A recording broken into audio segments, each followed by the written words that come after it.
All right, good morning, everyone. Quick updates on how things are trending so far on this Monday. I'm wave meteorologist Brian Good. It is a wave weather alert day for this 17th day here of July, as we are tracking the chance for perhaps some stronger thunderstorms to come back into play for later this afternoon. But it's a highly conditional threat is the best way I can word it for later on for tonight. I'll explain more on that coming up here in just a few moments. Let's get into, first off, the air quality. Let's start there because I want to at least cover some of the smoke and the haze. And I'm going to go a little more detail on that here in just a second. But at least want to show you the very latest and where we stand on the actual status of the gauges in Jefferson County. We're at 166. That's the worst. So we're already a cold red level here for the air quality. So the air quality alert is out until the midnight hour for tonight. Just kind of keep that in mind. Now, the rain will help whenever that happens at times, but overall, it is going to be a setup that's going to feature certainly just that smoky, hazy type of sky that we've seen as of late. That will continue as we get through the rest of the afternoon. Now, will the smoke play a role in how things evolve with the thunderstorms later? That's a very interesting question. I'm glad you asked it. I will try to look at that a little closer to here in just a second. I think it's going to be, I do think it will have some impact. I just don't know what yet. Let me show you the look from Kentucky Kingdom right now. Look at the city of Louisville. See, visibility is absolutely just poor. I mean, obviously you can tell that we've got that poor air quality with visibility. It's been averaging about 3 to 5 miles for the past 20 hours so far. So it's been just a kind of real messy setup there. Yucky, yucky, yucky. Okay, so that's the smoke aspect. Again, I'll come back around to that in just a second. Let's get into where we stand on the thunderstorm side of things, because we obviously have more than 20,000 plus people about to gather tonight for a big concert in the middle of the city. So this is something we need to watch. So the first round of rain, and there was actually about two. There was one around 1:30, 2 o'clock this morning that produced a few severe thunderstorm warnings, moved across southern Indiana, Clark County, all the way into about Oldham and Shelby, and then faded out. Not too much from those. Some small hail reports and some gusty winds, but a lot of lightning. Some of you got woke up probably in the middle of the night and didn't want that. This next round that's been moving in has not been strong at all. It's fading out relatively fast. But that is the key part of later. It's got a lot of cloud cover now over the area. You wouldn't know that because it is so daggone smoky outside. You can't even tell where the cloud cover is. But it's a high thin canopy. This is the blow off of thunderstorms from last night that were stronger in Tennessee and West Kentucky that have now just shot over our heads here today.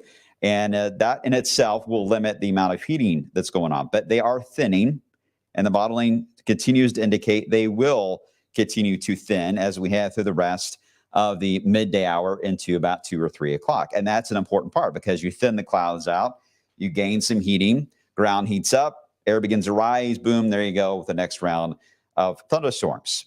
The atmosphere today, and this is a loose number to go with, but it's got a limit on warmth that may be the point of where thunderstorms can fire. And there's a temperature that we look at in the modeling that it aims for. And I'm seeing an average of about 87 degrees. It looks to be about the average where the temperature will get to at that point in the atmosphere. If it gets to that point in the atmosphere today, that would be enough to help storms begin to fire. Roughly about 87, give or take. Now we're 76. So to get to 87, you've got to heat things up, right? Sunshine will do that. That's for sure. But will the smoke limit the amount of insulation that can get to that point of warmness to 87? And that is interesting because we're kind of in a very weird setup here. It's been a very weird weather pattern as of late, but this is especially unusual, having showers and thunderstorms at the boundary in the area. But we also have an anomaly of wildfire smoke that is in the region as well. And how the two interact here is going to be interesting because the modeling is probably not going to get this right. So that means it's up to us to take it on an hour-by-hour setup and try to gauge where things are leaning one way or another here. So I do think there will be at least some haze from the smoke itself. Now, right now, again, we have limited heating because of the cloud canopy, but this is thinning. As long as it continues to thin, and it looks like it will, then the next question will be the smoke part of it. Does that keep us from getting to that point where the atmosphere hits a limit? Good question. The other thing we're watching is back here to Iowa, moving in Missouri. There is a band of thunderstorms that's going to be diving down into Missouri this afternoon, creating likely some severe weather, it looks like, into the southeast corner of Missouri and perhaps far west Kentucky. That will then follow the front. The front, again, is roughly right in through here. So it's going to follow along the front. It's going to build eastbound as we head into this evening.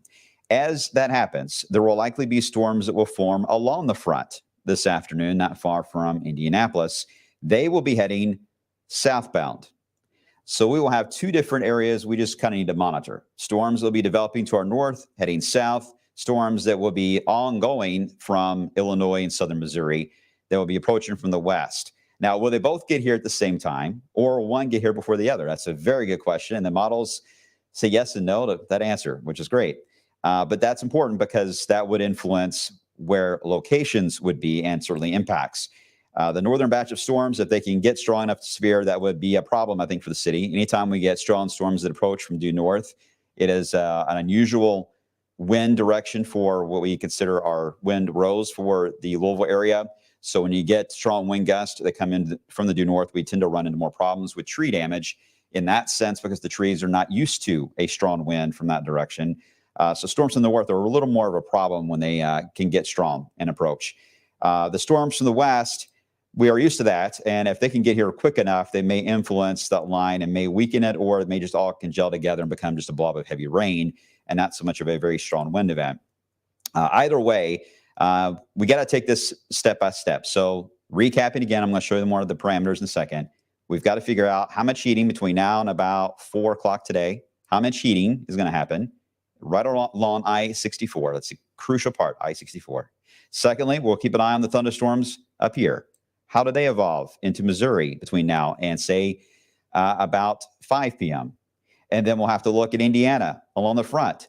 How do those storms develop and evolve through about 6 p.m. and dive to the south? All three of those things all have to come together. That's the reason why the severe threat for later on today is certainly what I would call conditional. It's conditional on the setup I just explained to you all, that all those steps have to fall into place. Now, the reason why there's still a severe risk out today is because the modeling wants to aim toward every one of those steps I just pointed out to in taking place, and therefore, obviously, they want to put caution out, and the slight risk was issued from the Storm Prediction Center. So I hope that all made sense, at least of the players of the field that we're monitoring over the next 12 hours. Here's a look at that fuel over the next 12, and you can see the fuel is going to be in the bright yellow, almost white color, and you see how it tries to build it right into the I-64 corridor. That's a spot, and that's roughly around 8, 9 o'clock. It wants to build it into that zone right ahead of wherever storms roll out. You can see how it decreases in southeast Missouri, goes back to red south of St. Louis because the storms have moved through, so they take the fuel out, so the fuel gets reduced. So you can certainly see if the storms are Missouri heading east, and you can see the storms around Indianapolis that form and are also heading to the south. I mentioned the smoke. We're able to track that. It's not as It's not going to be as dense or as focused in the lower layers of the atmosphere as it has been, but I still think it will play a role on the heating factor. That's going to be a crucial part of the puzzle. Will that keep us from getting to that crucial mark this afternoon or not? It's going to be interesting to see how that plays out. It did so yesterday. It prevented us from getting to our forecast high of 90 because of the amount of haze that we had. So it can influence that. So just to what degree? So the Storm Prediction Center, this just updated, and it's got the severe risk out. They added really Southeast Missouri. There's not much of a change for us that took place. But the reason why they added it is because of that wave that drops down out of Iowa today and develops, and then the storms kind of shoot off to the east there. The tornado risk is not on the chart today. I would say it's a non-zero, because sometimes you can always get a spin up in a boundary colliding with another boundary, but that's the case almost any time you have severe weather. So I don't want to focus on that because I don't think it's the main player at all. The high wind threat will be a threat, certainly. Any type of bowing segment, backwards sea look to the thunderstorms that try to bow out, especially if the ones that drop in from the north can bow out. We need to watch out for damaging winds. So that's going to be an issue. Straight line winds. It can happen fast, especially if we get up to about 87. It can help promote a stronger wind gust. And the next threat would be hail, which is possible. If they're individual cells, you can get some large hail. That would be more of the threat for the ones early in their initiating lifespan, the first 2 or 3 hours that they're born, if you will. That's when they'll be the most of a danger for any hail. It looks like I don't see that being a huge factor for now. All right, so that's the setup on the ingredients. Now let me show you at least, I could show you all kinds of models all day of what the scenario would be, but it's going to confuse you. So I'll just pick one, and I'll just try to use it as a guidance or tool to give you an idea of where things could go here. You see, as we get into this afternoon at 1 o'clock, it's still got a few storms trying to form into Grayson County. It's got us at 85, 83 in Jeffersonville, 79 in E-Town. All right, I'm going to advance it. We get to 6 p.m. Still that same spot, which is interesting to see storms trying to fire there into southern Kentucky, because it's trying to account, we're going to get into that zone of warming to that level, right, of that 86, 87 degree mark. It's trying to get us there. But what's interesting is that it's trying to develop some thunderstorms in southern Kentucky, which would likely have quite a bit of cirrus blowing off of them, which likely would not allow for these numbers to get to that level. That may be a bit high. So this model run is already a little suspicious just on how it's trying to tell its own story. But I do think, at least overall, it has the idea right that we're going to have to watch north and just keep an eye on the boundary here to the south. We get into this evening, it's really liking the one that moves in from Indiana, getting here first. And therefore, it would have pushed the storms in here earlier, more than likely about 7:30 to 9 p.m. Rough estimate. And then they move off to the east. And then you really didn't even see the storms on Missouri at all. They kind of just got stuck because of that development in southern Kentucky, and then off and on downpours into the overnight. So again, modeling's tough to use at this point. All I can tell you is the players I showed you would be a lot easier to track than probably any model forecast. Free model watchers out there, you're going to get a lot of whiplash today in this kind of a setup. And then once we get into Tuesday, it's a whole other ball game I need to explain in just a second, that will cover how things are going to play out for that, with showers and storms and a whole other mess. But tonight for the Beyonce concert, it's a tough one. It's a tough one because it's an outdoor event. It's so dependent on the amount of fuel getting going. So if the storms take a while to get here from Indy, we could get through the whole concert before the storms do arrive. That is possible. But it's just as possible that the concert will be ongoing and storms would drop in from either the west or the north there and kind of influence some of the event. That's not good, because lightning is the main concern for this event, having that many people out there. There is a lightning plan that they have in place. We're trying to get more clarification on that. We'll be talking about that a little more later today, but there is a plan they do consider. But my advice to you is prepare for rain just in case, by all means. And just kind of know where everything is when you go to LNN Stadium. Just kind of know where all the spots are, all the exits, all the different routes. Just pay extra attention. That way no one panics or anything like that whenever there is lightning and they announce something. Everyone just be cool and and get to your destination spot they tell you to get to, and hopefully it passes by and there's no issues. But the key part is everyone remain calm in this scenario. So as long as you're informed of where the spots are at and you know what's going on and you have a way to get alerts, have the Wave Weather app. We're going to be sending out alerts as the evening goes on. That's the key thing, just to be informed. And we'll try to give you as much of a heads up and as we possibly can. Okay. So what happens next? Well, we get into Wednesday. Before I get to that, hold on. I see quite a few questions. So let me make sure that I answer those. Anything about today and tonight set up before I get into the next round here? Any questions that I can answer? Derek, Georgetown, Indiana, later today. Yes, but it's probably going to be more evening than today for Georgetown, Indiana. It'll be whatever fires after we get past the 4 o'clock window, it looks like, is where we're going to be watching for you. Same for Austin, Indiana. Same for Austin, Indiana. Chris, I don't remember us having so many damage and wind threats in less than a year before. Yeah, well, we've had an active severe weather season. This reminds me of 2011 was like this. 2012 had some active time periods, especially early on. And then we had a couple in 2015, 16. But after that, it really calmed down for several years. It really didn't anything too wild happen in our area until recent times here. The pattern's kicking back in once more. But we also had the high wind events in March and April that really kind of stood out too. So at least we haven't had a wind advisory in a long time. So thank goodness for that. But yes, it has been a very active pattern for us as of late. Any other questions I can get to in the short term? Everyone good? I think I saw someone actually overnight. Anything overnight right now I don't see being severe just because the evening downpours will likely be quite active. So that may tame things down for the overnight. It's only going to be the first few moments they really get going. It's going to be the most dangerous. Austin, any impacts for Beyonce? I hope I answered it for you, Austin, about impacts for there. And one last one, Lynette. How you doing, Lynette? Down into Greensburg. Yes, there will be some storms around the area for central and southern Kentucky tonight. Pretty good chance on that one. Okay, so what about Tuesday?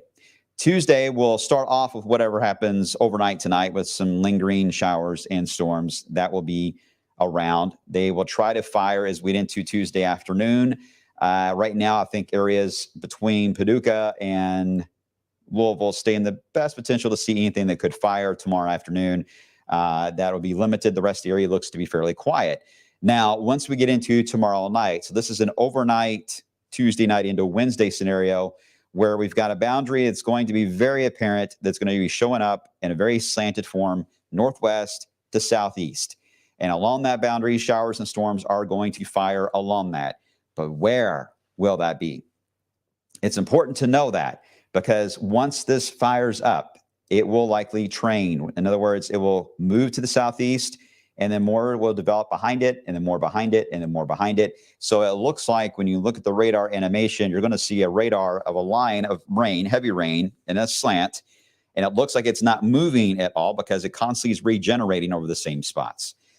Where I'm going with that is, yes, you can get some strong storms, but more importantly, you can get quite the heavy rain event. And that's set up. But where will that be? Because the modeling is anywhere from Paducah to Louisville is the zone. Right now, areas just south and west of Louisville do stand a higher chance to see where that would set up than areas north and east of Louisville. So it's more of a Paducah, Evansville, Louisville kind of zone that we need to watch here for how these storms develop. And this will certainly impact more of the sunrise Wednesday time period for heavy rainfall. Once that boundary does what it has to do, which may take several hours into Wednesday to really relax, there could be another round late Wednesday night that would try to form a little further to the east that will carry us Wednesday night into Thursday for showers and storms. But it's unclear on how that will progress east because we have to figure out the first piece. Where will that set up? And right now, the Weather Prediction Center is monitoring it. You can see the little bit of a slant there on Tuesday. It's really for Tuesday night for a slight risk. And then we get into a slight risk on Wednesday. There's a chance we could see this get upgraded to get into a moderate level, especially Grayson, Breckenridge, Hardin County, Crawford, perhaps even Meade County. You guys could see that get upgraded to a moderate. It's possible, depending on how these bands of rainfall develop, because this kind of setup can produce easily a half a foot of rain wherever it sets up. So I don't want you guys to be caught off guard. early Wednesday if it happens to be a little closer to us than expected. So we get another 24 hours to fine tune that forecast, which is good. So no need to make big adjustments right now. Just be aware. Just be aware, and we'll see. After this, we get a few storms, parts of Thursday and Friday, but everything's going to really relax, which is good. That sets us up for a decent weekend. I don't know if we can completely escape the rain chance, but we're going to see cooler than normal weather. We're not going to see severe weather. Things are going to calm down to where we actually get temperatures perhaps in the upper 50s and lower 60s at night. So easier on our bills coming our way. We're going to knock the humidity down. So we get a break. A break is coming for the weekend, which is good. And it may carry into parts of early next week before we may reset and get back into this pattern again. So the next really 12 hours is all going to be about how things are going to evolve across Indiana, West Kentucky. So I hope everything is clear on that part. Todd, I'm well prepared for the Beyonce concert tonight. Weather-wise, I will be home. Yeah, I hear you. I'll be in for sunrise tomorrow morning. So I will likely be in bed when the concert is ongoing at that time. So I hope it's not too wild tonight, but I have a feeling that we'll be hearing about some kind of storm action that was nearby by the time I get up in the morning there. All right, guys, I'm going to have to run. I appreciate y'all as always. I know there's still probably a lot of questions we need to answer on this, and we have got a lot of data to look at that's rolling in right now. So I really want to hop to it so I can get ready for the midday show. But just know that we're watching everything. I can't stress again, just download the app, and we'll just fine tune us an hour by hour setup. I want you guys to have fun today. Have a good time. It's one of those lifetime moments you always will talk about for the rest of your life there. So we want you to have a good time. We just want everyone to be safe as well. And that's obviously a big crucial part in how things are going to play out later today. So we'll keep it on it. We'll have more on this coming up later today, 11 a.m. on Monday. See you then.